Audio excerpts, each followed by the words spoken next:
Hi, Vida. It's great to meet you and thank you for joining me. How are you?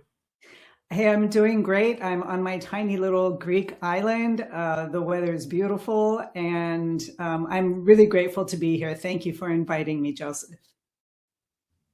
You're welcome. Thank you. And also, before we dive in, can you tell me a little bit about yourself and how you discovered carnivore? How did it all start? Okay. How did it all start? Well, I uh, have four, if not five, of the different types of herpes viruses.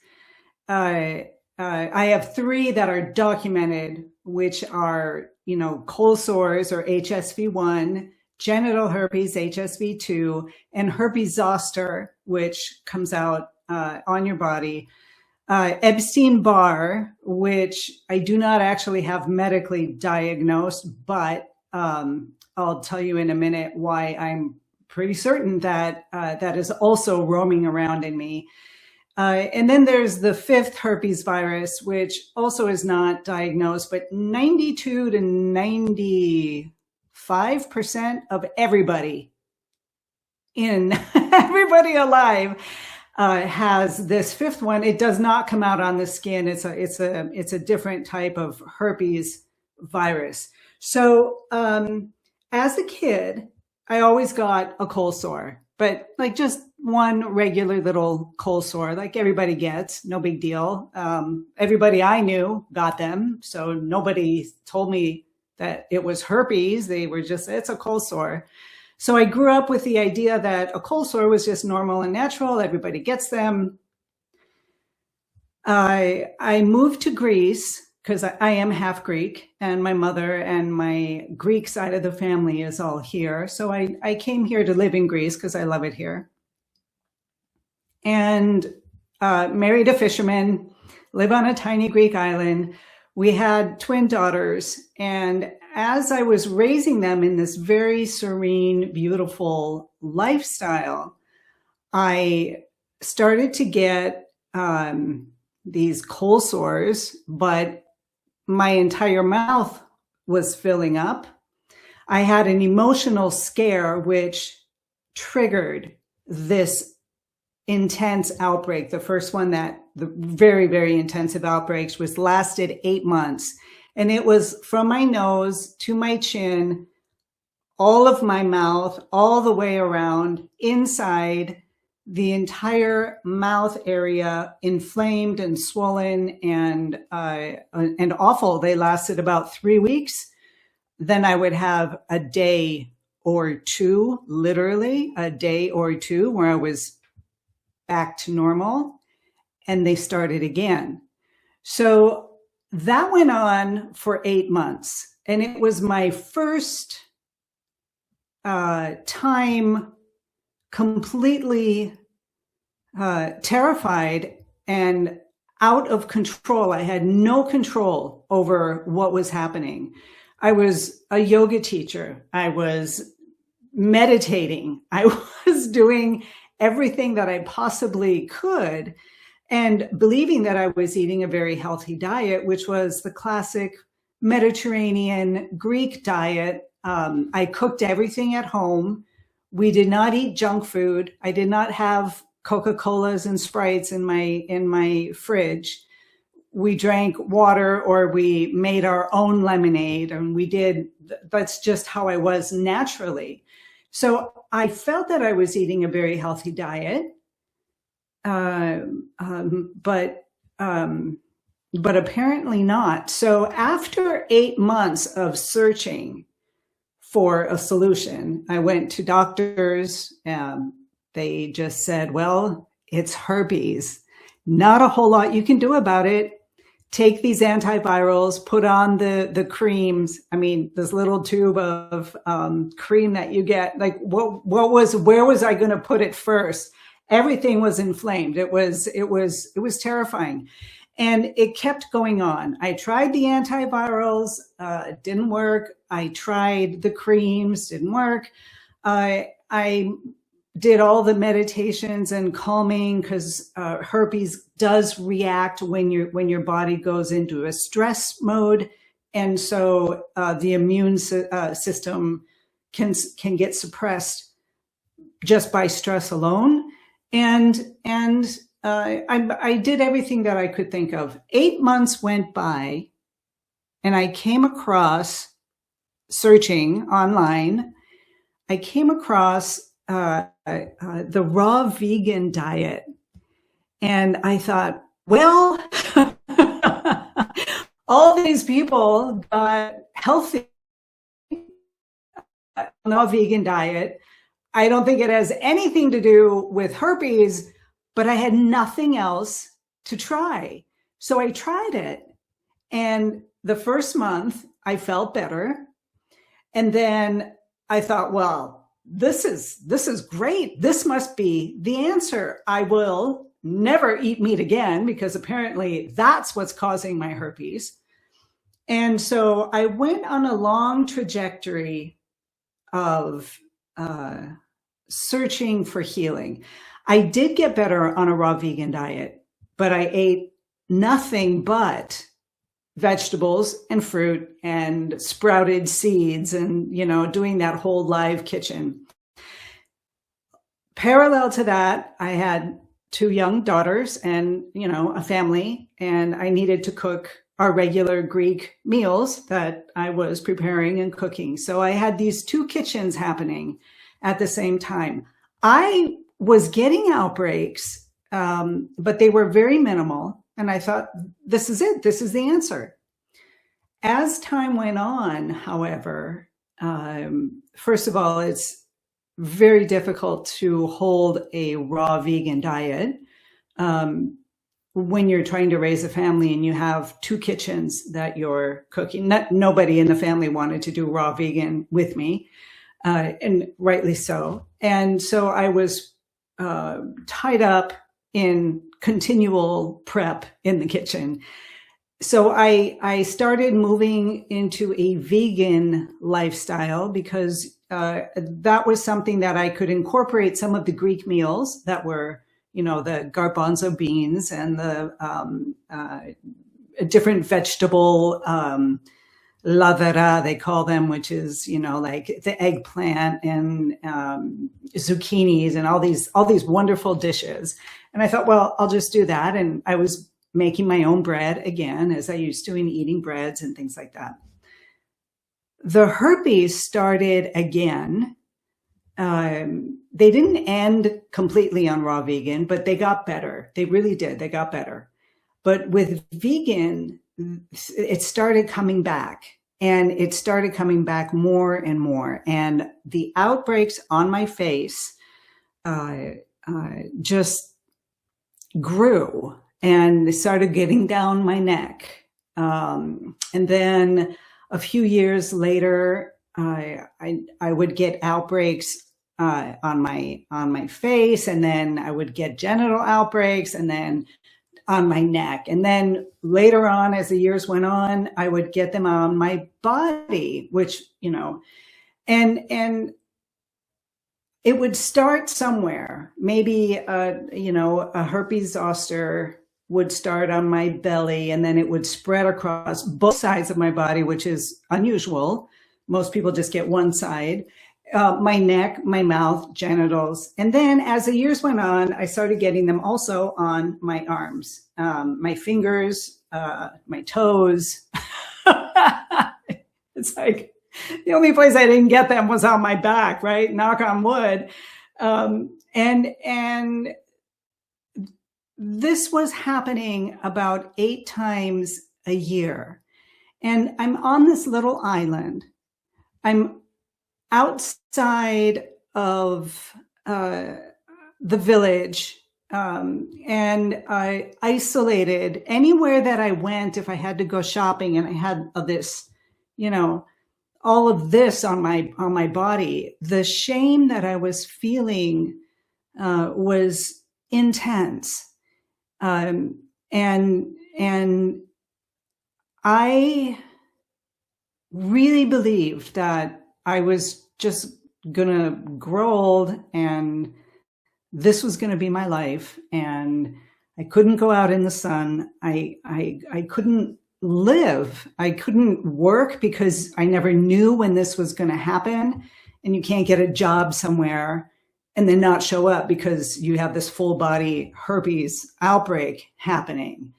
And it was very, very intense. And again, I went to various doctors saying, well, it's herpes, right? It's herpes zoster. It's this, it's that. There's nothing we can do for you. Take the antivirals. And I took the antivirals. And there was a time where it was helpful, but it did not stop the outbreaks. It was just this general suppression, but they were still happening. They just weren't as big as regular outbreaks. And I remember I was 56 years old. I had gained weight. I was locked in shame. I was desperate in the sense of I cannot control anything that's happening in my body. It's as if my body was attacking me, and I had no. It brought me to the level so low of I cannot live a normal life like everybody else is. I'm on a Greek island and I could not be out in the sun after 9 or 10 o'clock in the morning. I had to come back inside because sunlight can trigger an outbreak. So during all these years, I learned the triggers, the typical triggers. Don't stress out. Right? Don't stress out. Stay out of the sun, right? Don't eat foods high in arginine, right? And things like that. So, I mean, I'm taking loads of lysine because lysine has a way, it's an amino acid, and it can help. It does not help everybody with herpes, but it can help people who suffer by staving off an outbreak, or somehow suppressing it, helping it. It can help out, but not everyone.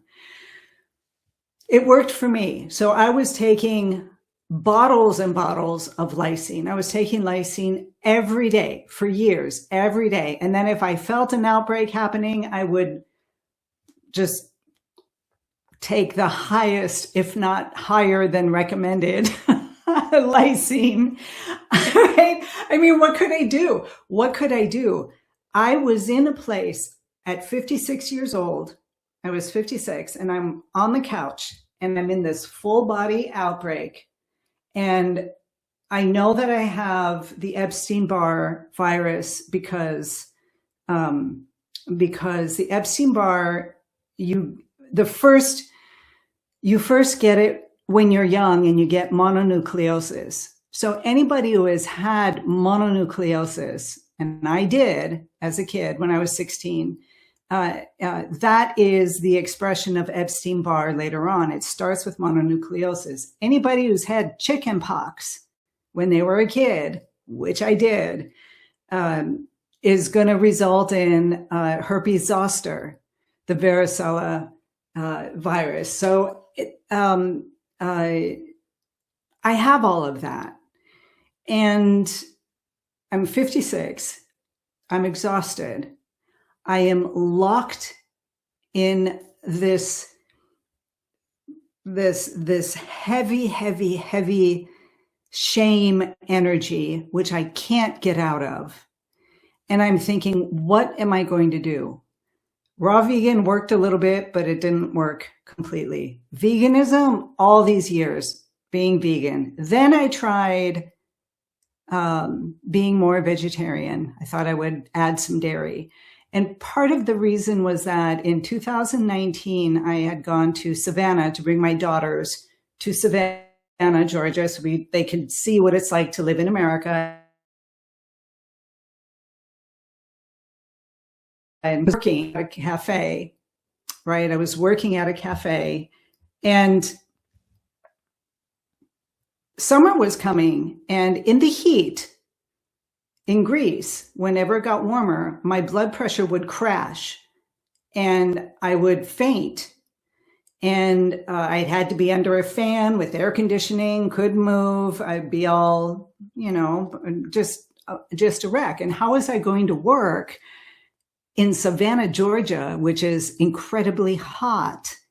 What was I going to do? So I went to a health food store, Brighter Day at Forsyth Park, great place, and talked to the owner there. And he said, you know what? He says, if you've been vegan. So I went to the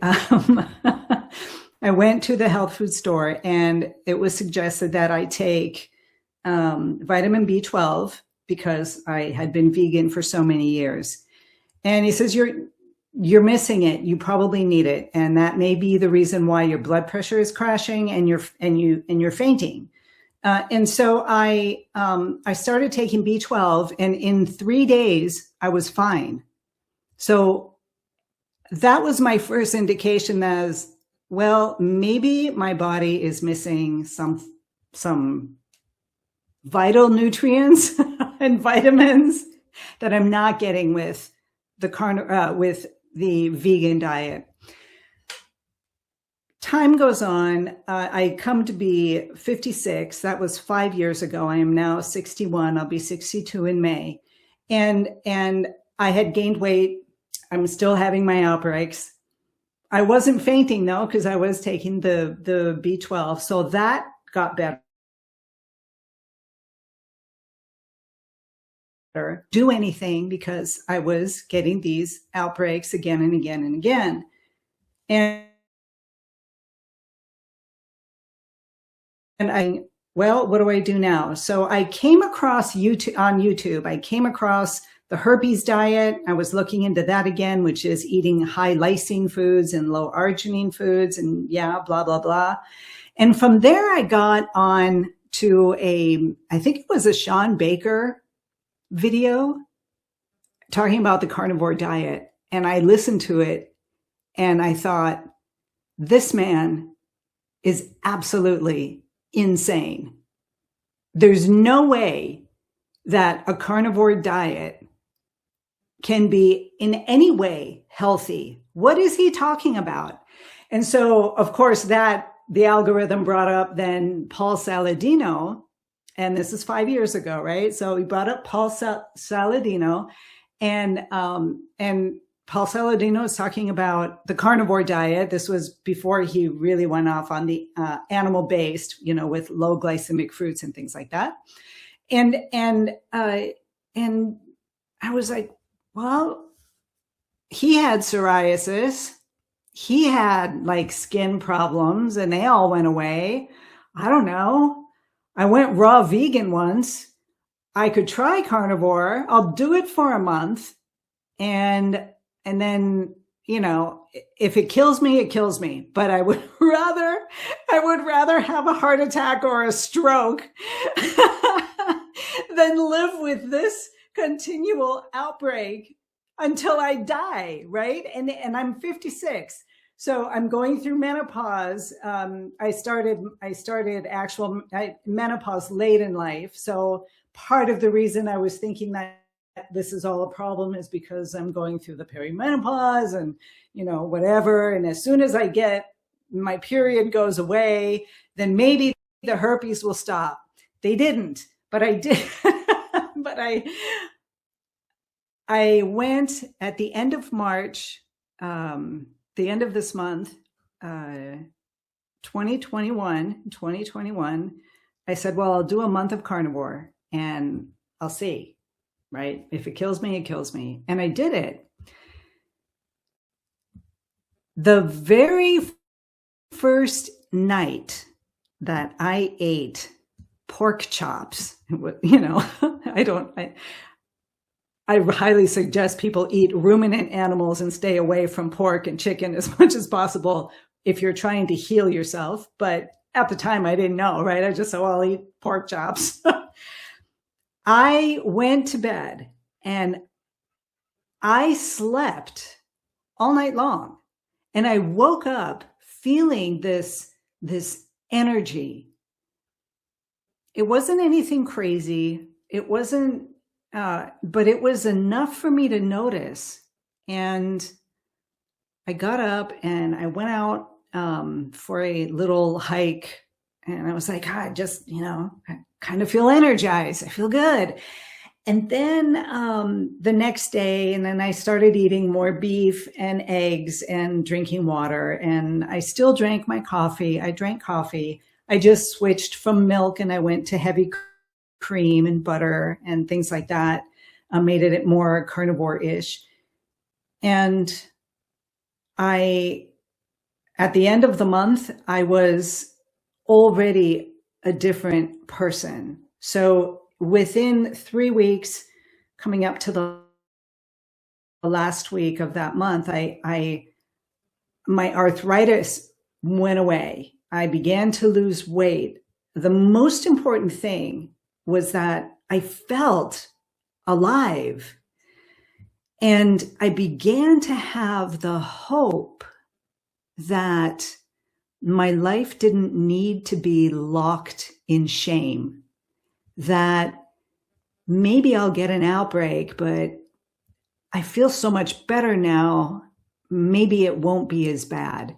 And yes, in fact, at the end of the month, I did get an outbreak. I got one on my neck, but it didn't explode everywhere. It was just on my neck. And I thought, well, if my whole neck is going to be a mess and no other part of my body, I can live with that. Something good is happening. This is good. I'm going to do another month. So I went and did the other month, and all sorts of things just fell back into place. And oddly enough, something that I never expected was that I became confident in myself. And you think, what does that have to do? Honestly, don't know. But not only was my body healing, but my emotions were healing. My mental spikes of, and those emotional swirls when I would argue with my husband, or when something wasn't going right, or maybe I just, for whatever reason, I was spinning out of control. It just stopped. These are the things that I never expected on a carnivore diet. The only thing that I was hoping was that maybe I'll get one outbreak here, maybe just my face. Well, hopefully not my face, because your neck you can cover up. Maybe just one part of my body. I can handle that. It took 6 months.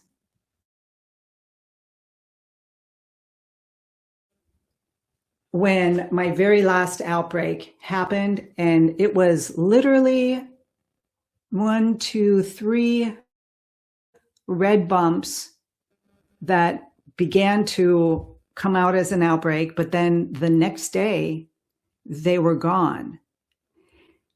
And that happened in September. And I thought, well, I've been 6 months carnivore. I am not getting outbreaks. My body is healing, because at 56, you begin to feel old.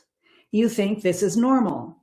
You begin to walk more carefully. You think this is normal. I'm getting older. You've got arthritis. That's normal. I can't practice yoga anymore because I couldn't lift my arm up. These things felt like, yeah, well, you don't sleep well because, older people just don't sleep well.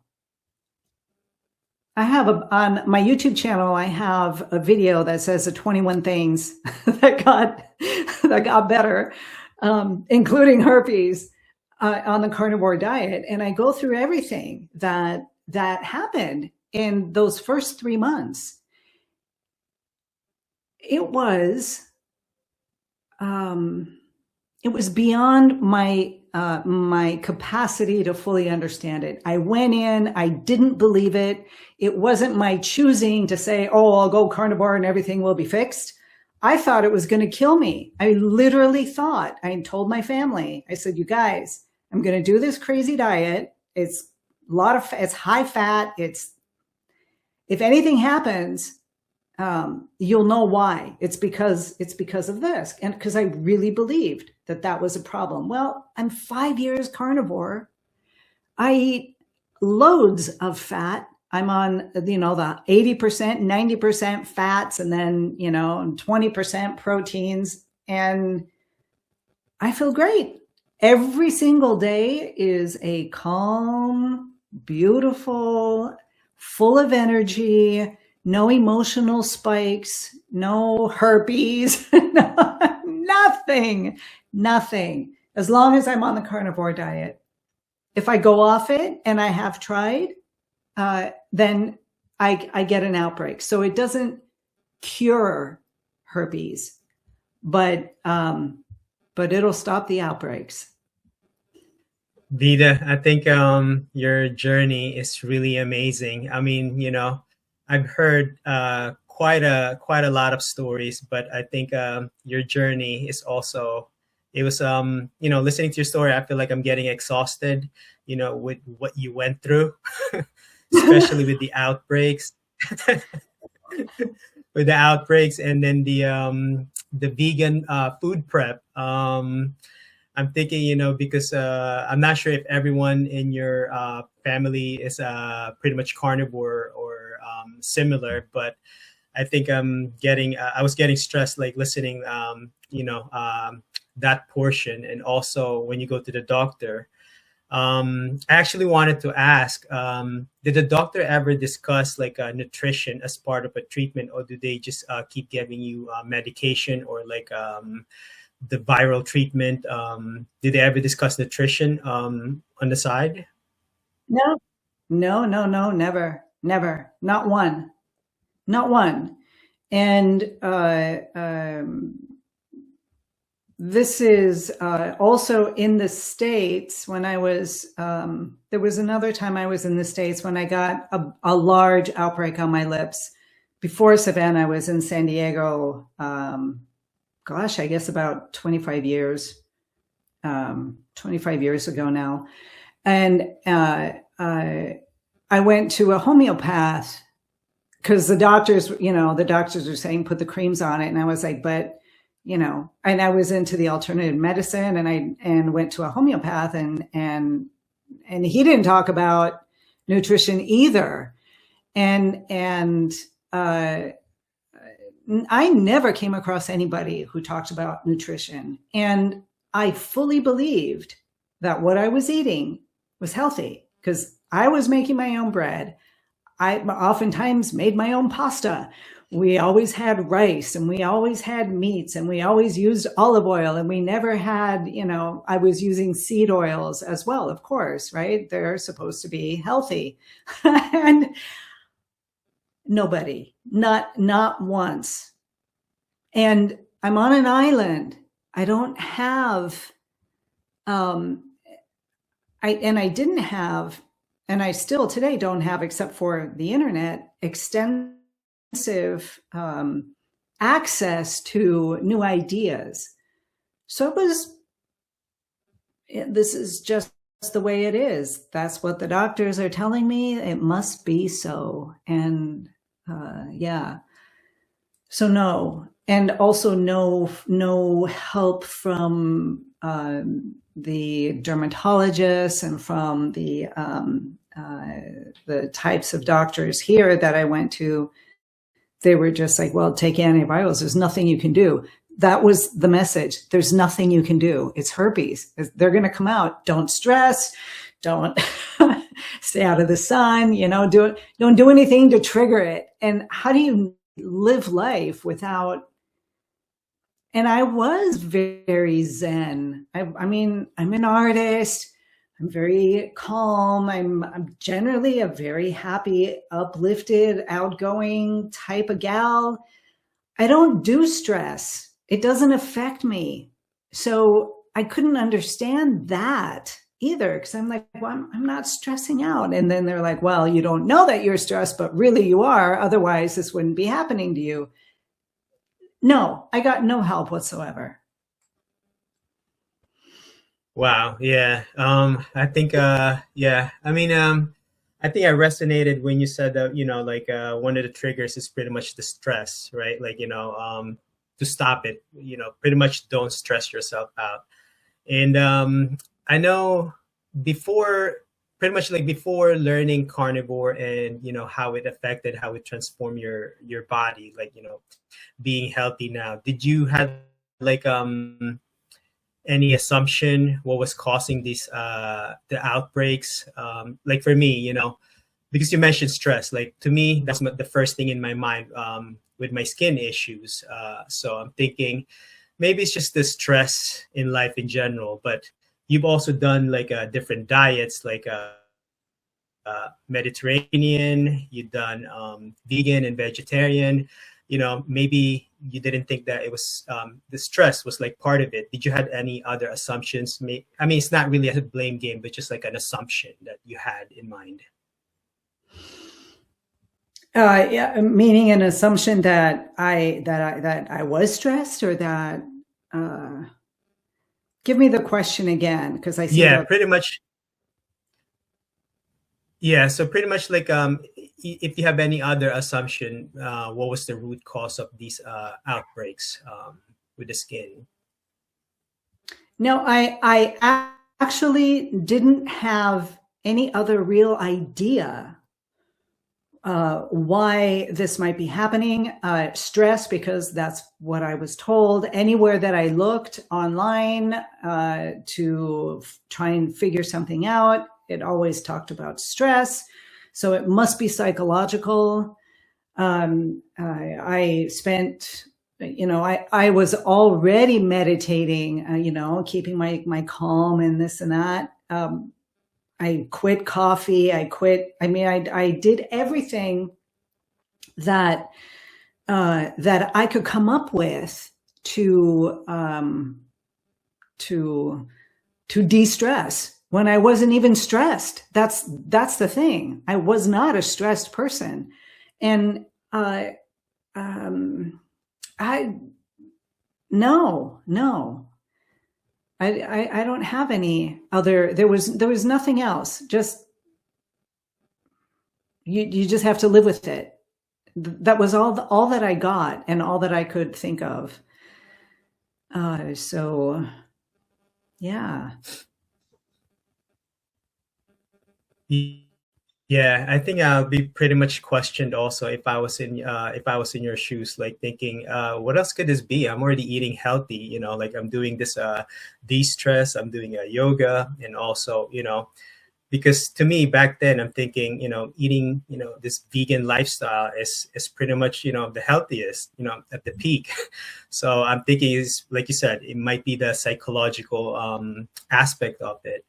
But I wanted to ask you, like, because you mentioned, like, pretty much how you started carnivore was that, trying it before, like, if it kills me, it kills me. I feel like I also resonated with that.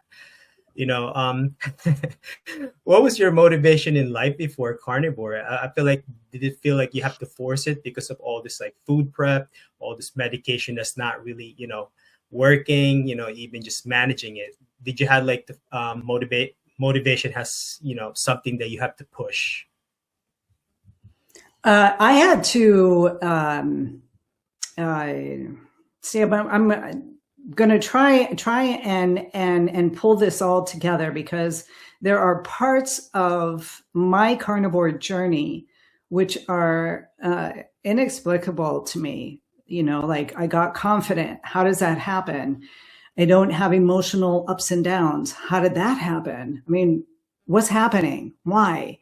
And I'm just, a mom, a wife, an artist on this little Greek island, you know, I don't have the research and the education in food, in nutrition that, you know, that I could rely on or even think to go search for. So I just found I did not expect anything. I did not know what was going to happen. I thought carnivore was going to give me a stroke or a heart attack. And I never expected that my life would change, that I would be up-leveled to the greatest version that I have ever been, that I can remember. So I don't know, like there's, it's not just the physical things. Like when I'm coaching somebody, I'm helping them come through like the first month of carnivore, because it's always the hardest, right? I'm telling them that you'll see things change in how you approach life. And, but it's very, very, hard for people to understand until they actually live it. So I am starting carnivore and I'm feeling great. And I suddenly have all this energy. Suddenly I'm not like that brain fog, like this blanket had been lifted up over my head. I think I'm getting off of your question, but allow me to keep going. Forgive me for that. You're in the right track. I'm on the right track. Okay, well, if I get too far off, just, you know, reestablish me. You know, ADHD, right?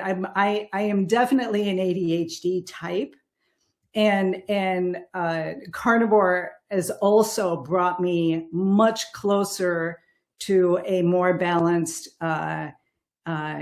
area. I mean, of how I go about my day. So all these things began to change, and I have no idea why. Why is it that eating beef and loading it up with salt and butter makes me feel great? How is it possible that I can eat the same thing every single day, and every single day when I come to my food, my mouth waters? It's the same steak. It's the same, nothing has changed. How is that happening? Why is that happening? Why is it that the things that triggered me in my emotional state no longer trigger me? Why? What's happening? Why is it that when I'm in an argument with my husband, or with my husband, right? I mean, everybody fights with their partners more than anybody else, right? Why is it that I don't get triggered anymore? Why is it that he says the things that used to trigger me and I'm no longer triggered? What is going on? And all of this in the first 3 months. Also, I'm not getting as many outbreaks, or not as intense outbreaks as I was getting before carnivore.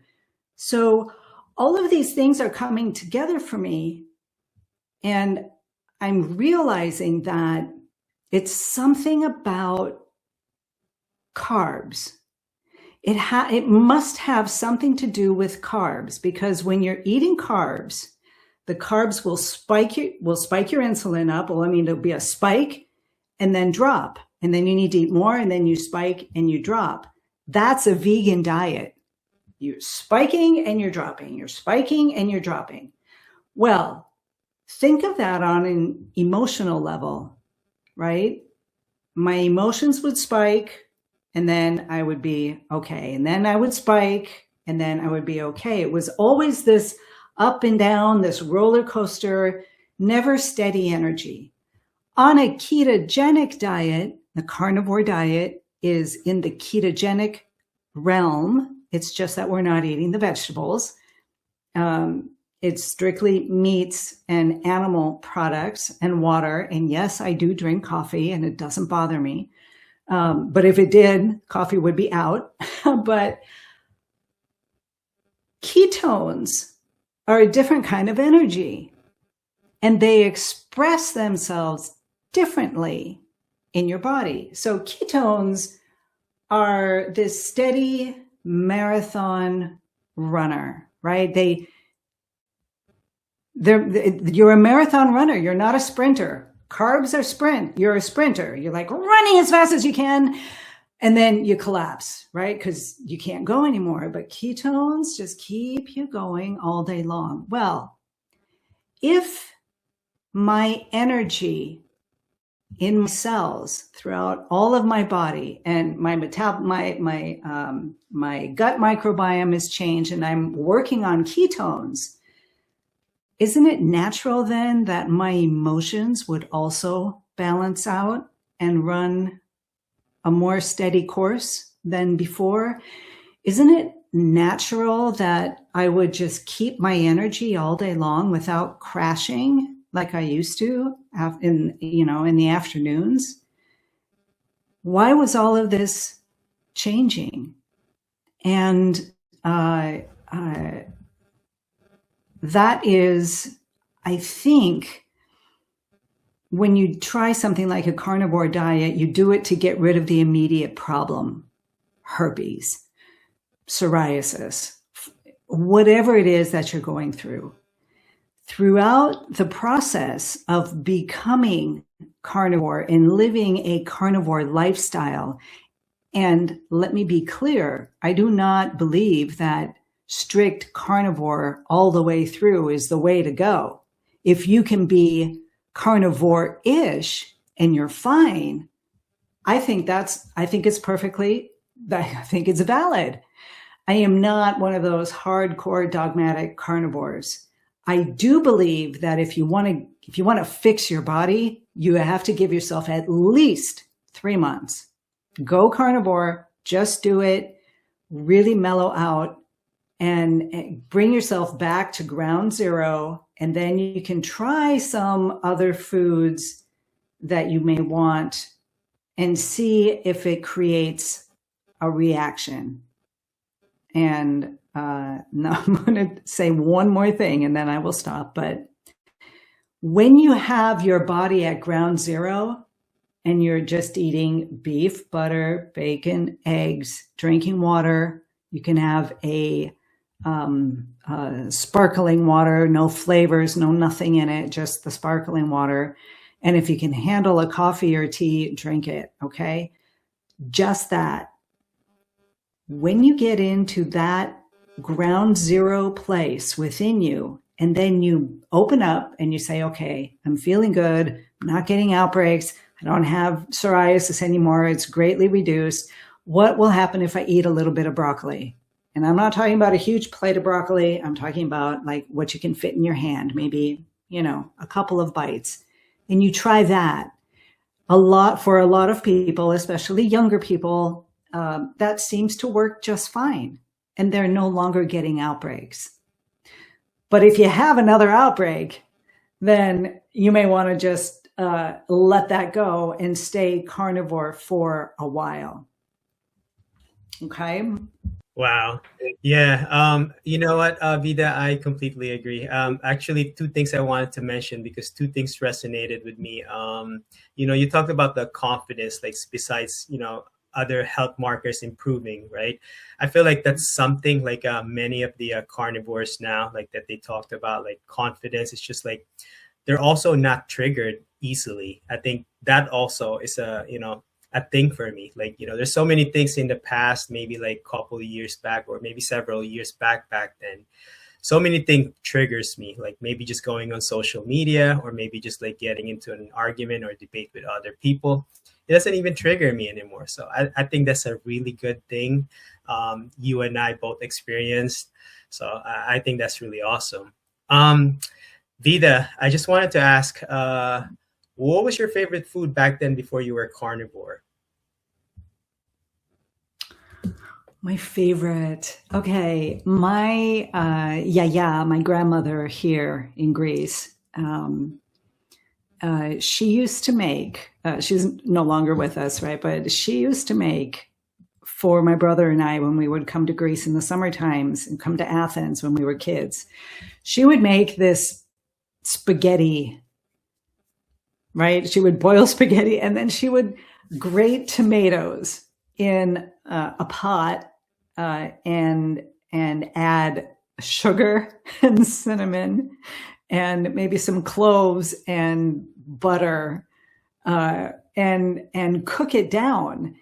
And that was my favorite food of all time. And I think a lot of it had to do it was sweet and cinnamony and it was wonderful, but I think it also it sparked that family connection. I, hadn't seen my yaya for all winter long because I was in Minnesota going to school, blah, blah, blah. And then when school was over, we would come to Greece.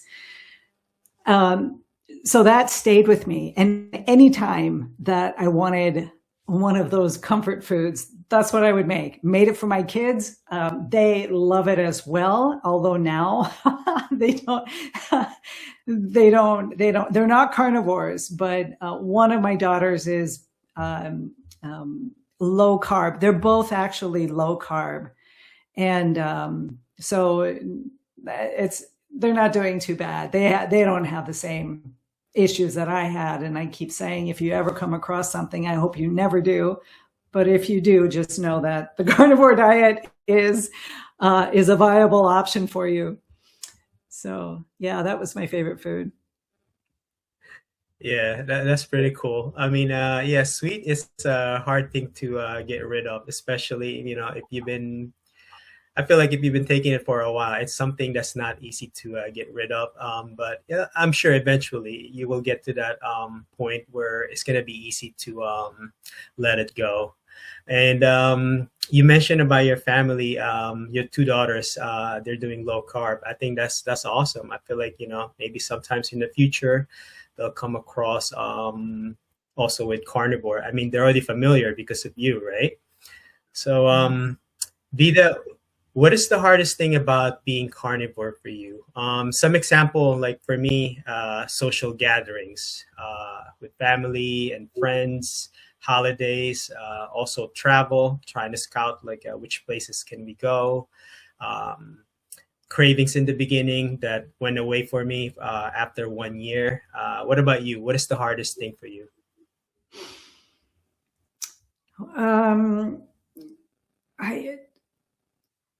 Okay. In the first 4.5 years, the hardest thing for me was not eating watermelon. I have talked about this on my channel. Here in Greece, in this area of Greece, first of all, watermelon is my absolute favorite fruit on the planet. Always, when I was a baby and coming to Greece, right? My yaya, my mom would give me like a half of a watermelon and a spoon, and I would sit in my high chair. So I was like, maybe 2 or 3 years old, and just eat and eat and eat and eat this watermelon. Here on the island, in this area in northern Greece, the watermelon is the best I've ever had ever in my life. So, and it's locally grown. We know the people who grow the watermelon. We know that they don't put a bunch of stuff on it. The earth where they grow it is just full of all these beautiful nutrients that make this watermelon amazing. So I tried every summer when watermelon season would come around. And of course, my husband was, a diehard watermelon fan himself. So he would always get the watermelon and he was eating it. My daughters would be eating it. And I would just be looking at it going, I really want some of that. And sometimes I would eat, and then I would eat the next day, and then maybe the third day, and then I would get a bump on my lip, and I would be, oh my gosh, oh no. And then immediately stop and go back and have a big, huge steak. And I never had like an outbreak like I did before, but it was there. It was like saying, hey, Vida, you're going to keep going with this watermelon thing. I don't think you want to have all that sugar, and because it was affecting the my body. So I no longer crave anything, not even watermelon. In fact, all winter long, the very first year, I never had any real cravings. They all went away within the first few months. Cravings happen because you have, if you're feeding sugars, if you're eating sugars and eating carbs, you are developing a different microbiome in your gut. And those little creatures down there are going to start, when you're not feeding them anymore, they're going to be like, hey, feed me. And that's where craving comes from. So I have worked around the cravings by having those like little slices of butter in the freezer with salt on them, just ready to go anytime I feel, or I did, because it doesn't happen anymore, but I would just go to the freezer and eat a couple of those butter bites and drink water. And that was pretty much it. So I learned that if I had salt, fats, and drank water, any craving that was happening just went away. And I would tell myself, opening up the fridge and looking at something, maybe, I don't know, a piece of fruit like apples. I used to be an apple and banana yogurt fan. That's what was my nightly meal. And I would see an apple in there and I'd think, oh, I want to have an apple. I would close the fridge and I would have a butter bite and salt and drink water and wait a little while. And I would tell myself, okay, Vida, if you still have the same craving for the apple 3 hours from now, go ahead and have a bite of apple. So then 3 hours would go by and I would open the fridge and the apple was there and I would still have a craving, right? And then I would say, yeah, but you went 3 hours. You might as well make it the day. If you still have the craving tomorrow morning when you wake up, go ahead and eat the apple. And so I would do that. And that was my way of just keeping things calm and within this area rather than swinging off and, then swinging off to the other side, falling off the carnivore wagon and just diving in and, going back and eating my yaya's spaghetti plate with all the sugar and tomatoes and cinnamon in it. Right. Yeah. So that's what I would do, but no, I'm not. In the first 3 months, there were cravings like that, but that's how I worked with it.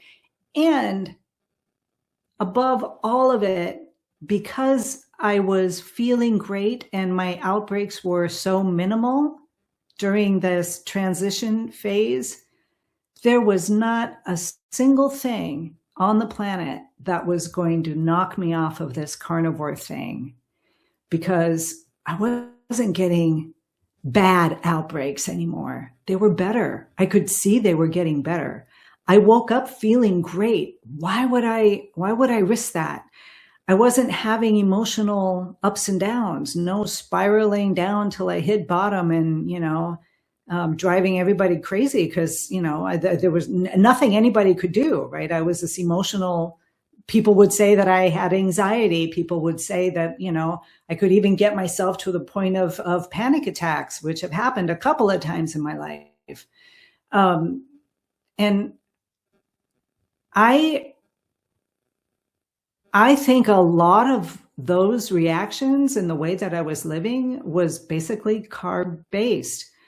And again, I'm not against carbs.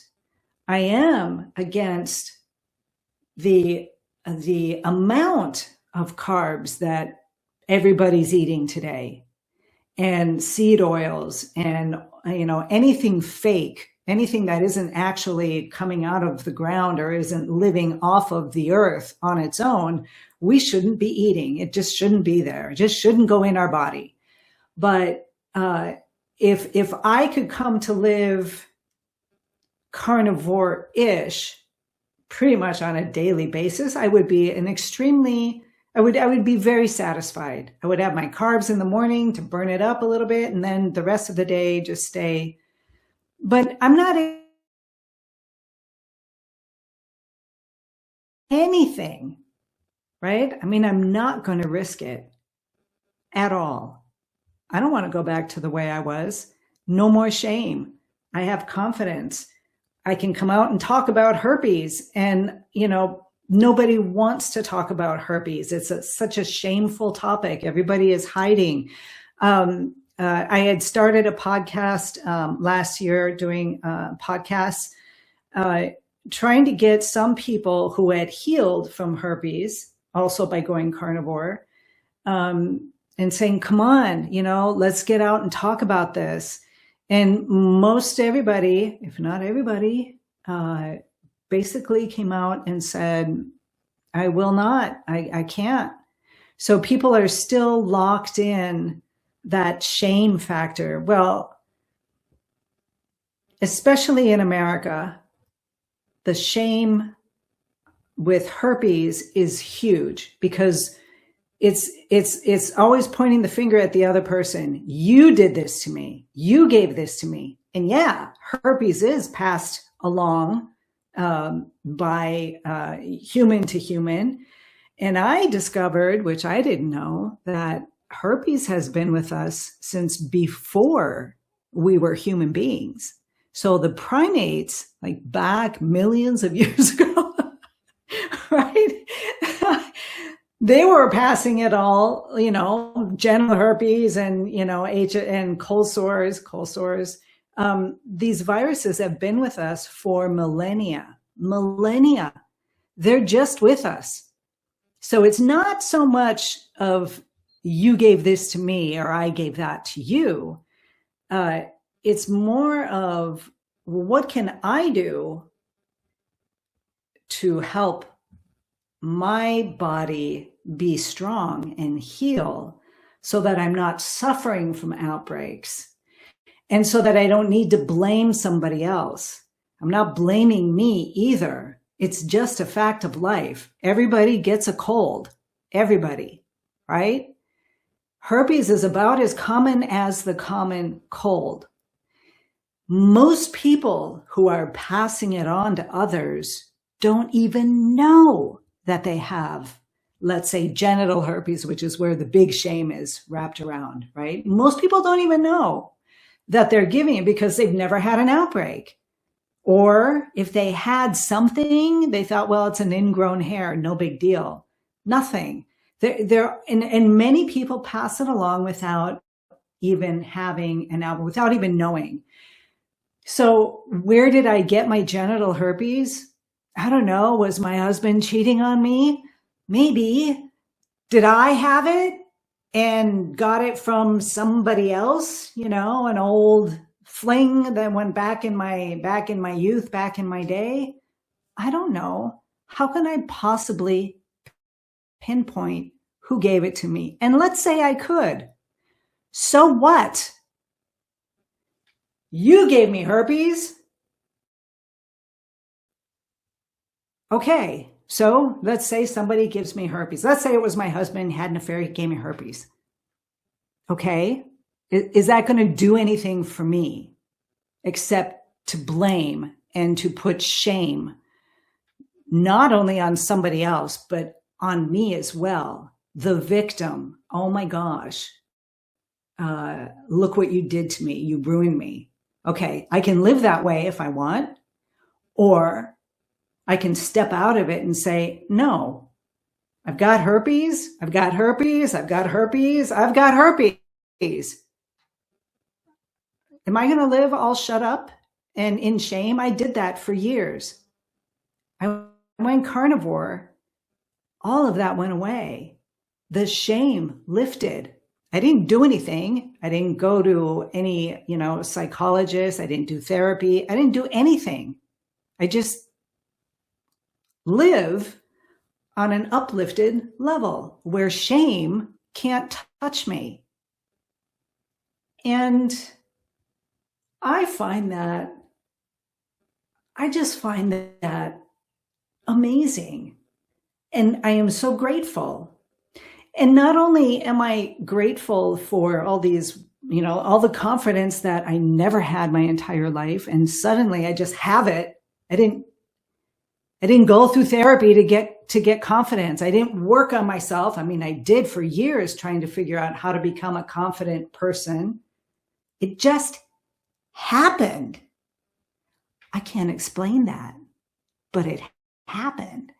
And apparently, like herpes, other people who have gone carnivore are telling the same story. They also got rid of their herpes. Maybe they went carnivore for some other reason, but they also notice that they don't get their herpes outbreaks anymore. They also notice that they too are confident. They just are more stable and secure in who they are. Wow. I lived 56 years without any kind of confidence, with this emotional, with always doubting myself, with low self-esteem, with all of it, thinking I'm this huge failure. And,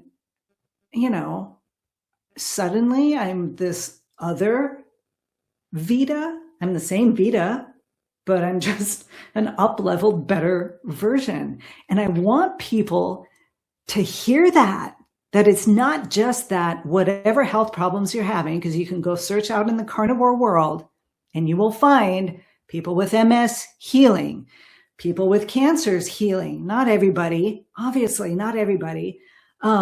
People with anxiety and psychological problems healing. People with herpes healing. People with psoriasis healing. People with the old age markers, arthritis, incontinence, urinary tract infections. I used to have 5 of those a year with my herpes outbreaks. I had that as well. Just all these things get up leveled and you're like, oh. And then you come to the realization that life is really simple. It's not confusing. It's not this whole conundrum of things that you have to figure out. Life is really basic.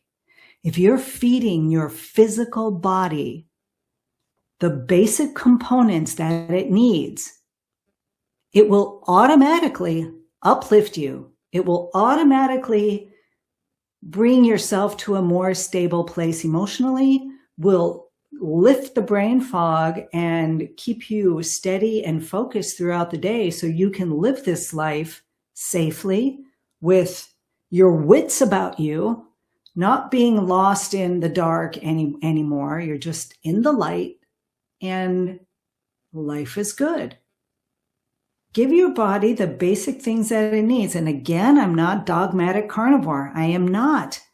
But if you're going to have carbohydrates, really lower them down. No more than 20 carbs a day. What's that? Like a little fistful of broccoli or olives or I don't know, something.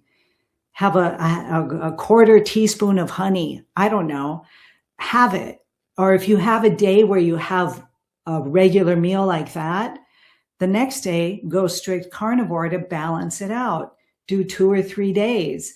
Do your intermittent fasting to help your body stay in this central focus flowing area. Don't do the extremes. Just stay away. Just stay here in this center area and watch your life blossom and bloom. I don't know. Do you understand what I'm saying? I mean, have you been through this yourself? Yes, pretty much. With my skin condition, because you addressed this with with what you just said right now. I feel like with psoriasis, you feel like you suffer in silence. And I think that's pretty much what you covered. Like, with herpes, like you come across some people who don't really want to talk about it because they're ashamed, right? So, but with you like saying this, like it brings awareness that there is help. There is something that can help you manage it. So I think that is a very important thing to bring awareness. Yeah. Yeah, yeah.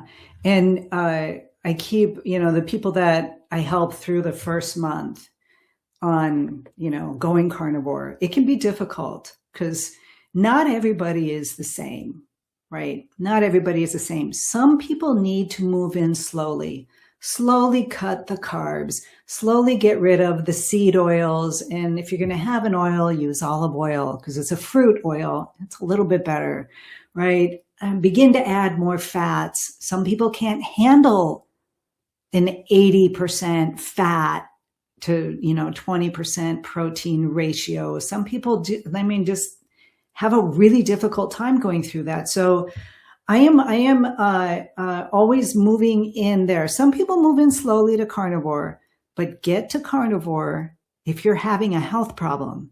If you don't want to get psoriasis anymore, if you don't want herpes outbreaks anymore, if you don't want whatever it is, I'm going to talk herpes because that's that's my big thing. And give yourself the 3 months of giving your body the time that it needs to make the metabolic changes that are happening to begin to run on ketosis as your main level, your main energy, so that you're going, smooth and steady throughout your day. And then automatically, out of the blue, if you stick with that for a while, you will also wake up and without doing anything, find that you're a better person, that just things that bothered you or that was problems in your life for your entire life are really not so much a problem anymore. I'm not saying everything just disappears, right? I still have my triggers. I can still get upset. I still cry. But when I have a down, when I get down in that area, it lasts a very short time, and I don't quite lose it. I mean, I don't go in that spiral until I have to hit bottom and like everything just crazy. My ADHD tendencies are just, they're there. They're not gone, but I can focus now in a much healthier way. And I don't get pulled over here and then thrown over there and just not knowing what the heck is going on throughout my day and where the heck did my day go? Now, because of that, I've had my art channel on YouTube, and I started a YouTube channel. It's growing, and I just have the ability now to just work at it and work at it and work at it. Nothing great, no going all in, just keeping everything balanced, working this channel and I work the other channel, and keep growing because I need people to understand that there is an option that they can try if they want to get rid of outbreaks. You can try it. I don't guarantee. I am not a doctor. I just, again, this artist on a little tiny Greek island. And this is my experience. But oh boy, I can walk with you and stand behind you and help you through the difficult fluctuations that some people go through. Not everybody does, but some people do. I can get you through that first month. And if you want, I'll carry you another month, and we'll just have this relay. You'll have an accountability partner, and those are things that I just never could have done. I just couldn't have done it. Like go out and tell people that I have herpes online, where anybody can come and say, oh, what are my school friends, back, 100 years ago. I'm 61 now, right? So when I was a kid, all these, what are they going to think? What is what are my friends and family going to think? And then I'm at this point of like, well, if I have a friend who is going to shame me because I'm speaking openly about herpes, all different kinds of herpes, they're not really my friend, are they? And do I need that in my life? And no, I do not. And so the shame has been blown out of the water. And it wasn't me doing it, fixing my carnivore did it. And it must be the nutrients that I was getting that my body was missing. It must be the ketones, which is that steady marathon running, no spiking up and down. So, you know, my flow is more like this rather than up and then crash and then up and then crash. I mean, I have my ups and downs. I'm a human being, right? I'm not saying that you become a different person. You are who you are. You're just a better version. Or at least I was. I find that the people that I speak with who are also carnivore and have gone carnivore are experiencing the same things. So I'm not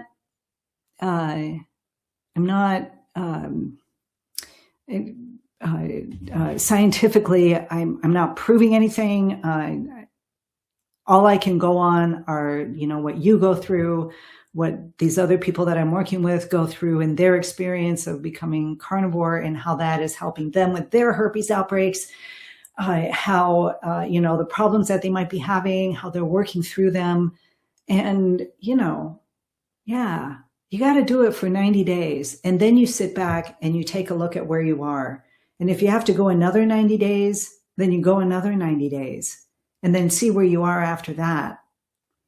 And it's all about each of us, who we are, understanding who we are and getting to know ourselves better, which happened with me by going carnivore, because I began to see my energy levels were different. My abilities were different. I was no longer locked in the emotional swirl of things. And I just re-met myself on that better plane, that better, more basic, more a simpler version. Yeah, just coming to a better version. So you start carnivore to get rid of herpes. You start carnivore to get rid of psoriasis. You start carnivore to help with your, I don't know, your dizziness. You start carnivore for arthritis. You start it for all these reasons. And then you find that so many other things all come back into place. So I am 61. I'll be 62 in May. I look younger today than I did when I was 56.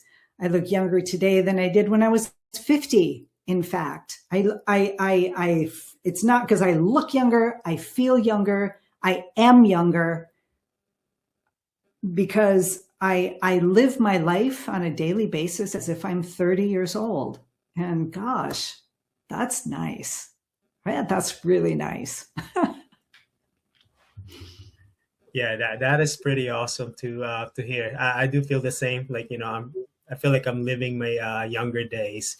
You know, I'm 40 now, and I feel like I'm in my early 20s. So. Vida, I think what you also said about from earlier, you know, the butter with salt. I think that's going to be my new suggestion for like new carnivores. I think that's a really good advice for people starting carnivore. And I think you mentioned about like starting out, like doing it for 90 days. I think it's also very realistic approach, because it leaves you with a margin of errors. You know, if you make a mistake or maybe you have any doubt, I think it's going to cover everything in the 90 days. I think that's a pretty good advice. Vida, if you have to describe carnivore in your life with one word, what one word would you describe it, and tell me why? Well, the word awesome came to mind. And that's based on what I was saying before. First of all, it's awesome because I can come and eat the same steak, the same cuts of meat every day, every single day, and my mouth waters. That blew my mind. I thought, and people ask me, aren't you tired of eating like the same thing again and again and again? I'm like, gosh, no, like, ah. And so it's awesome because of that, because you realize again, bringing life back down to a more simpler version, that we don't need all the spices. You can have them if you want them, right? And it doesn't bother you. You haven't got any problems. Go ahead, right? But if you can't actually get to that base point and see how you thrive, right? You will never really understand how awesome the carnivore diet is. It's awesome because I never expected that it would stop my herpes outbreaks. I just never expected it. And it stopped my herpes outbreaks because I'm getting all the awesome nutrients that my body needs, which balances out and gave my immune system its army back. So anytime that an outbreak was going to come around, my immune system just takes care of it, because I don't need to anymore. I don't need to take pills. I don't need to take lysine. I don't need to do anything because my immune system is taking care of me. That's awesome. Along with my body becoming healthy and younger, which is awesome on its own, right? My understanding of my emotional state, I always thought, well, because of my period, you go through the PMS thing, you do all of that. I wonder, and some younger women out there can chime in. Do you still go through the PMS cycle of all that emotional upheaval on carnivore, or has that just pretty much leveled out? You might have some because your hormones are changing, and women go through some pretty serious changes during the month. But are they affecting you as much as they used to before carnivore? And I suspect that, younger women are also are feeling pretty nice. That's awesome. I can't think of anything that isn't awesome. It's awesome that I can eat a steak if I'm eating a steak every day and my mouth waters. I just find that unbelievably awesome. So I don't get tired of my meals. I'm no longer locked in the kitchen preparing all of these things. All I go in is I cook my meat, I put butter on it, I put salt on it, I eat it. And it's delicious.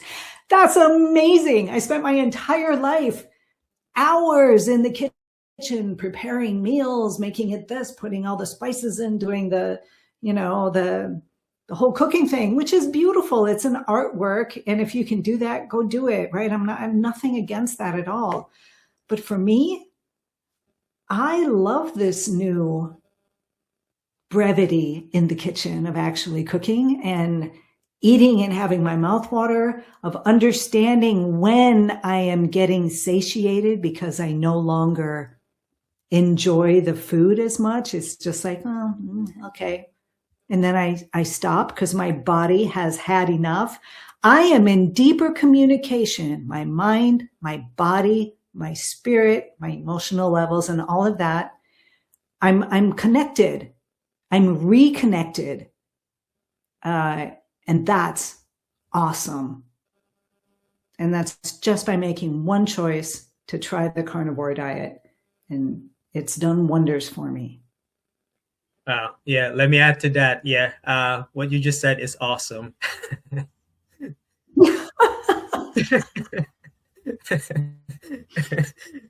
I forgot to ask you this question. What is maybe you could walk me through what you usually eat now. What is a typical day or like a week for you, like with the eating look like now? Like, do you keep it like the same, consistent, or do you do some variations or mix things up? Okay. Remember when I said just recently that I am more connected to my body, mind, and spirit? Like we're all connected. So I am much more aware of things that I desire. Okay. So let's say, first I'll give you my basic daily meals. My basic ratio is ruminant animals. So I eat beef, I eat lamb, goats, ruminant animals. That's what I've got here in this area. That's what's available to me. Once in a while, when I have to have pork, I will have some. And I don't eat it on a daily basis. I do not when I'm coaching people, I tell them to stay away from pork mostly, especially during the first 90 days. But if they want to have some bacon, go have some bacon, right? I'm not like dogmatically, I'm just not a dogmatic person. So if you have a real strong craving and you want some bacon, go have some bacon. And then go back to your ruminant animals, your fats, tallow, lard, butter, ghee. Eat as much as you can of that, as much as you can. And if you want to have chicken one day, go ahead and have the chicken. Don't take the skin off, and eggs, eat your eggs. And what I found was that when people do this, and when I was doing this, as long as I was eating until I was comfortably stuffed, as Dr. Kamberi says, comfortably stuffed, I was fine. But because pork can be triggering for some people, it is a different type of animal than a ruminant animal. That they're eating grass. It'll pass through 4 stomachs, and before it's broken down and used in their body. And pork, pigs, and chickens, whatever they eat, they got one stomach.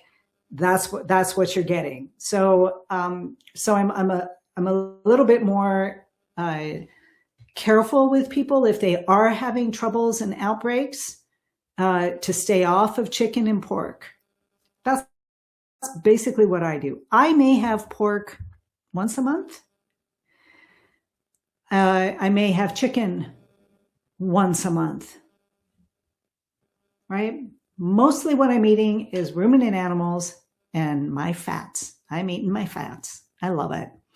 And I'm getting bones. I eat nose to tail as much as I can. I eat, like I just made a pot with tail, pieces of the tail, oxtail soup, I think they call it, with tongue. Okay. And you think, ew. But you put it all in and you cook it down and you make a stew, or you boil it down. All of the cartilage is coming out in that. You're getting so many things like bone broth. It's bone broth with meat in it. You can put anything you want in there. When I'm making my bone broth that I drink, also, I save the bones from what I'm eating. I reboil the bones when I have enough of them. I reboil them. I add little pieces of kidney or heart to the bone broth and cook it in, because I don't particularly like to eat it.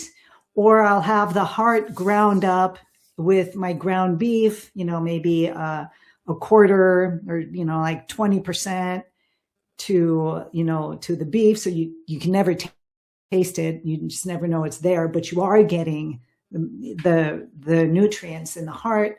I love liver. I eat liver once a week. I love it. Sometimes I'll cook it and have it in the fridge, and I'll have a little piece every day. like my multivitamin. I love it, but a lot of people don't love liver. So that's, there are ways around that. And I eat fish. My husband is a fisherman. So maybe once or twice a month, I'll eat fish. But it's, you know, it's pretty fresh. I even, when he goes out fishing, he'll bring me back bottles of seawater, and I will boil it down and make my own salt. So I have, you know, whatever's in the sea or out there, not in this area, but out there where the water's cleaner, right? I'll have my own salt. There's nutrients in there. It tastes different. You can tell.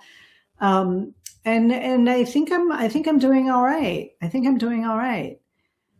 Then I'll take, for people who have animals, if you make bone broth and you boil down the bone, those same bones and boil them again, and take the broth and turn it into some kind of food that you're feeding your animals. If the bones boil down enough, if you keep boiling them, the bones get soft and crumble. And if you've got chickens, you know, you can feed them to the chickens, or just put them outside. I live on an island, we can do this. You can't just go out in the city and put it underneath a tree. I understand that, but if you are out in the country, you can, and you're refeeding.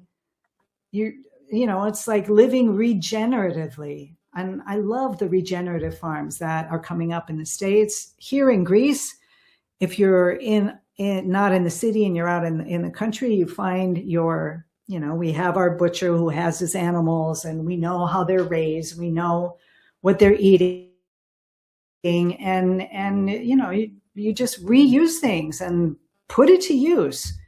And it makes me feel good. I'm not throwing things away. I'm using as much as I can. The cats, we have a lot of feral cats, stray cats that come up, and they're eating, so they're getting benefits from it. And it's all good. That's what I eat. That's how I use my kitchen today. Wow. Yeah, that's pretty cool. Yeah, I like that you're by the shore. It's pretty cool. You know, and your husband's a fisherman. Fresh fish. Yeah, that's pretty awesome. Vida, knowing what you know now, you know, you're also you know, doing this health coach. Knowing what you know now about nutrition and lifestyle, if you can give an advice to someone, you know, who had maybe similar issues, or maybe facing like skin issues like me, psoriasis, eczema, and they're interested in doing carnivore, but they're super skeptical because they think they're going to get a heart attack or some other health issues. What would you tell them? This is where, yeah, what I would tell them, there are people who are really afraid of going carnivore, like switching completely from one, you know, the standard American diet and then going carnivore. It's a big switch and it can be difficult. So many times I work with people on a slower basis of slowly getting rid of. Your first step is get rid of any prepackaged foods. Anything you can go in the center aisles of a supermarket, get them out of your house. Get rid of seed oils. Do not eat any seed oils. Start there. So what you're basically doing, what I do with people who are very, very unsure, is move them slowly from a standard American diet or whatever standard diet they're eating, a standard Mediterranean diet if you're in Greece, and getting rid of those things first. The next thing that gets off the list are pastas, rice, bread. Don't tell a Greek not to eat their bread, right? But just get rid of it. And that's the next phase. So you're basically coming to eating whole foods, like that whole foods diet where you're eating fruits, you're eating vegetables, you're eating meats, you're eating chicken, pork, fish, you're eating eggs, you're eating dairy, right? Eat all of that. Nothing that has been man-made. Only eat things that come out of the earth. From there, we will cut back on the fruits. And you move from high glycemic fruits like the apple I was talking about earlier to low glycemic fruits like an avocado or zucchini or berries if you have them in your area. Things that are not swinging the carbohydrates high up. Olives here in Greece, right? Olives are a great low glycemic fruit that you can nibble on once in a while, and it's not going to spike your insulin. The whole point is to bring you back down to a low carb area. So you're just coming under the umbrella of the ketogenic lifestyle. You're kind of a low carb. You're right on the edge. For some people, that may be enough. And they immediately see benefits. They may still get outbreaks, but maybe they're not as bad. They may feel better. But their sleep isn't great. But some people are fine like that. And that's all they want to deal with right now. From there, I will move people into a ketogenic diet. Like you get rid of the seeds, I'll just get rid of the seeds, get rid of, anything that none of the man-made packaged protein bars that you're going to find in the keto in the keto section at Whole Foods, none of that. And then just moving towards a ketovore diet, which is mostly meats. You're upping your fats and you're still eating some vegetables, but they're not eggplants. You're not eating tomatoes. You're staying away from the nightshade vegetables, which can spike your insulin, which can cause problems. So you're pushing that out as well. And it can be a quick process. Maybe within a month, you can go through this change. Some people want a little bit longer. It depends on everybody. We are all unique individuals. There is not one cut and dried way to go about living our lives. And I am flexible and working in. If you can be 75% carnivore, meaning most of what you're eating is carnivore, and then you have a couple of days where you're eating your pasta, and it's working for you, more power to you. Go for it, right? But go back to carnivore on Monday for the next 5 days. And then the weekends, let's say you do. There are people who do that as well. Everything is on the table. It depends on who you are. It depends on what is important to you, where your fears are, how slowly or quickly you want to move. I'm there and I'm pushing, nudging, I would say, nudging. And if you fall off the wagon and you mess up for a couple of days or for a week or whatever, I'm there for you when you want to get back on. People on their own, when they have the experience of beginning to feel better, but then maybe some things are not working, but you are feeling better, will naturally come back. I have he's a friend now. I consider him a friend for years. Young guy in his early 20s when he contacted me, and he's like, I've got herpes, right? And how do I get rid of them? I said, dude, go carnivore, right? Just let's do this. He couldn't do it. He just couldn't do it. So years go on. He's like, well, I can't be carnivore and like not go out with my friends and have a beer or have some alcohol, because no, maybe you can once in a while, but if you're trying to get rid of and bring your body back to ground zero, alcohol's not going to help. But he's 22, 23, right? He's young. Of course he's going to be going out. Years have gone by. Now he's basically animal-based, right? He's eating mostly meat on his own, right? I mean, we contact each other, we talk, I say, where are you at? What are you doing? How are things going? And he's basically animal-based, and he gets outbreaks once in a while, but they're minimal. And he's good with that. He's perfectly fine with that. Well, yeah, that works. That's working for him right now. But he also knows that if he needs to, he can go fully carnivore and try it when he's really ready for it. But he's doing okay now. So who am I to say, if you're not carnivore, yeah, I'm not dogmatic. I'm just not a dogmatic type. So yeah, that's how I go about bringing people in, the people who are afraid of it, just slowly, and you work with it, you get adjusted. And for many people, this is a great way to go, because you can hardly tell. Like, you just become carnivore. It may take a month, maybe it takes 6 weeks, maybe it takes some people 2 months, but then you're seeing results. And that just gives you more incentive to stay carnivore for another month and see what happens. And that seems to work. Yes. Yeah. That's pretty awesome. I like the example that you provided with the guy being in young people also, and people who suffers in silence. I feel like, they're going to be more eager to talk about it, to share their experience. That's pretty awesome.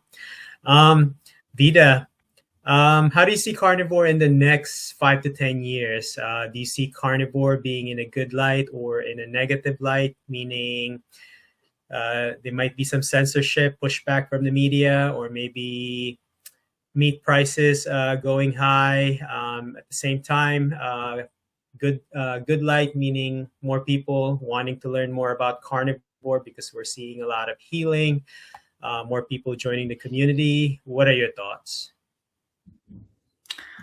My thoughts are that thanks to the big carnivores out there, Dr. Anthony Chaffee, Ken Berry, Sean Baker, all of these people and others, there's many now. They are also involved in doing research, and the results that are coming out are very positive. I think that there is going to be a lot of pushback, especially in the United States, because it tends to be a pushback kind of country where certain things are in place, and don't mess with my kingdom, right? Just it's difficult for people. The carnivore and the whole ketogenic sphere is not new. It's the oldest fad diet out there, right? They've been doing it, finding healing for epilepsy back in the early 1900s. Before that, people were just basically carnivore or ketogenic anyways. And then the new diets came in, the big, corporations came in and are selling their creations, cornflakes and things like that. And so now we think that that's normal. Of course, there's going to be pushback because, first of all, if you're healthy, you don't need to go to the doctor. You're not in the hospital for metabolic diseases that you can fix in your own kitchen by what you're putting in your mouth, or help greatly. I'm not going to say that you can cure anything, but you can help greatly what's happening to your body by what you're feeding yourself. Well, when people understand that and step away from whatever the doctor tells me, that's what I'm going to do. And I'm not saying don't listen to the doctor. I'm saying that you need to find a doctor who will also listen to you and what you want to do and how you want to go about your life, because you have a right to go about your health the way that you choose to, right? Without hurting other people. So I think there's going to be a lot of pushback. I think there's a lot of research coming up that is going to be undeniable, and there's going to be, some difficulties there. For example, Dr. Annalise Barron, she's also a carnivore. She is a professor at Stanford University, and she has a research lab. She is studying, you should find her. She is studying Alzheimer's, Parkinson's, dementia. And she's beginning to understand the pathways that happen in the oral cavity. So we have the Porphyromonas gingivalis, which is the bacteria that lives deep in the gums that causes gingivitis, right? Makes our gums bleed, okay. That's anaerobic. It does not take oxygen. That apparently, this is what she's studying, pairs up with Candida albans, which is a fungus that thrives in the oral cavity through carbohydrates. So when you're eating carbohydrates, you've got Candida. It's taken it, it's hooking up with this Porphyromonas gingivalis. It's traveling up the nerves and can go up into your brain and suppress the immune system. What does that have to do with herpes? Well, if you've got a suppressed immune system, you're going to have an outbreak or outbreaks, like in my case. So it's going in and it's suppressing the immune system. This Porphyromonas gingivalis eats meat. It's eating you. That's why we have the problems in gum disease and things like that. But if it's going up in your brain and it's starting to eat away at the brain, from what I understand, because again, I'm not a researcher, I'm not a professor at Stanford University and, bioengineering and all of that kind of stuff. But Annalise Barron is, and she's finding that just by going carnivore and getting rid of the carbohydrates, that is the mechanism or one of the mechanisms that will diminish the likelihood of Alzheimer's, of dementia, even Parkinson's. And it's the same pathway that also works with herpes. So I think that there's, and also Dr. Anthony Chaffee is coming out soon. In the next couple months, I would imagine. I heard on one of his podcasts, he was talking about this, about people with MS healing on a carnivore diet, and that the results are phenomenal of people who are on people with MS diagnosed that, are eating a regular diet, a regular standard American diet or whatever diet they're eating, and they go carnivore, that people are healing. And so this is evidence, research that is coming out that cannot be denied or shut down. People can get on top of their beliefs about it and say, well, that can't be true. Like, that's exactly what I said when I heard about carnivore for the first time. I was like, this guy is insane. He's nuts. That can't be true. Right. But then I did it, and it just, it was true. It was true, at least in my situation. So I think there's going to be back and forth. I think the the food corporations are not going to be happy with the carnivore diet. I think what will happen with the ketogenic realm is that there will eventually become a balance. And if the food corporations can figure out a way to make money off of the carnivore diet or the ketogenic diet, then, they'll move in and do that. I mean, people want to make money and people don't want to lose what they have in their pockets. So it's going to be, I think it's going to be some interesting times. I think there are dangers of shutting down the opportunities. I think there's all sorts of things that are uneasy, and there's no real sense of certainty anymore in our world. I think more so in Greece, like we're getting chickens, right? We're going to have our own chickens, our own eggs, and that's perfectly fine. But and nobody's going to bother us for now. But eventually, it may be more difficult to have a flock of chickens that are yours without all these locks in and things like that. But Greece is far from regulating that kind of thing. But in the U.S., I don't know. We'll see. It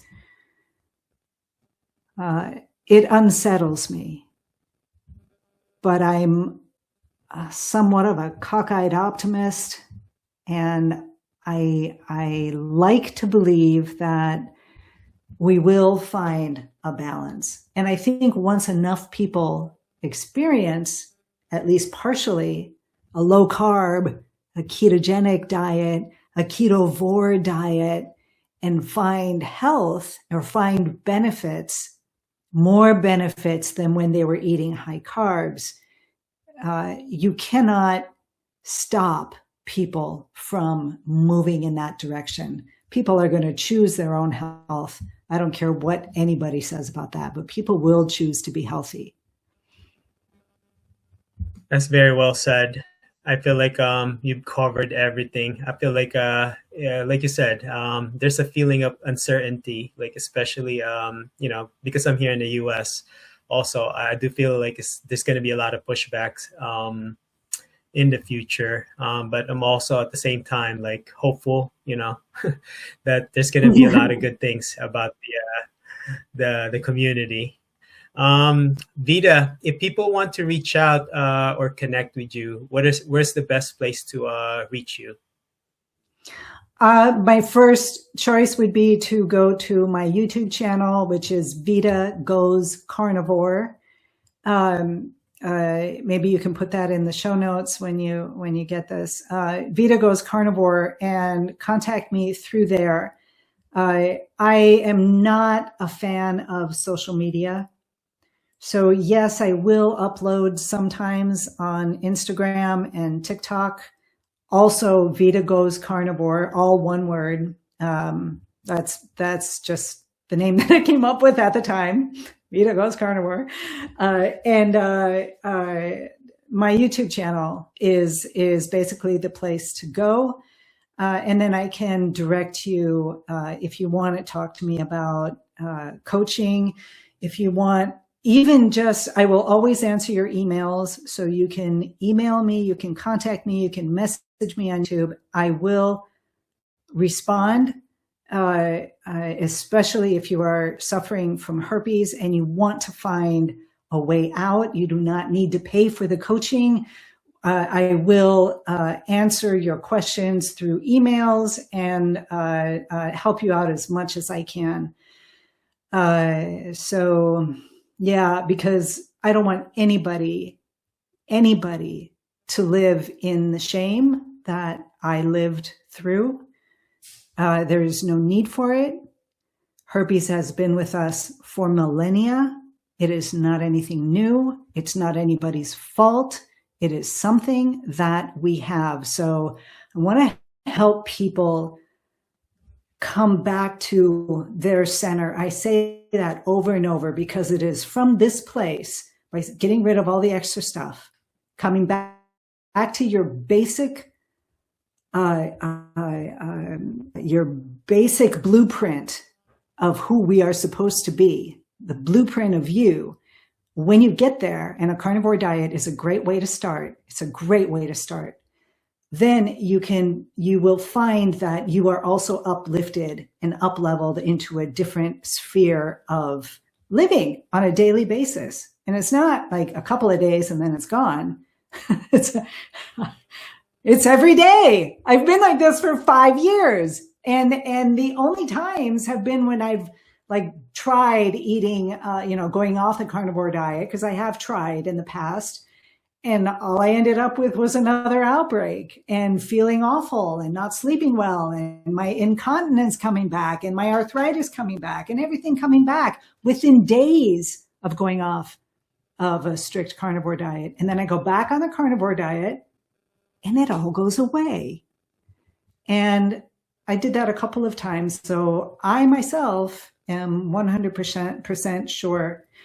My mother started a ketogenic lifestyle at 79 years old, right when I did carnivore. So 5 years later, she has fixed a gazillion things that were wrong with her. She still has like the pain in her back. I mean, she still has, but it doesn't, she's not bothered by it.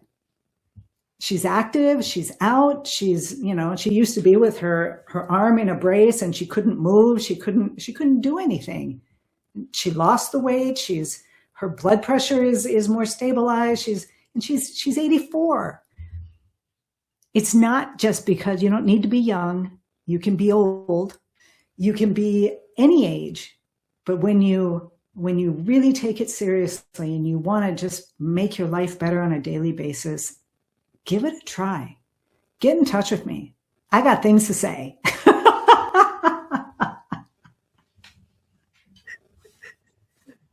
That's excellent, Vida. I enjoyed listening to everything you're saying. I'll make sure to post all of the links to your socials in the description so people can reach you. Vida, thank you so much again for joining me. I really enjoyed hearing your story, your carnivore journey, and you bringing awareness, to people that needs help. I appreciate you taking the time to share. Thank you. I appreciate it. Thank you.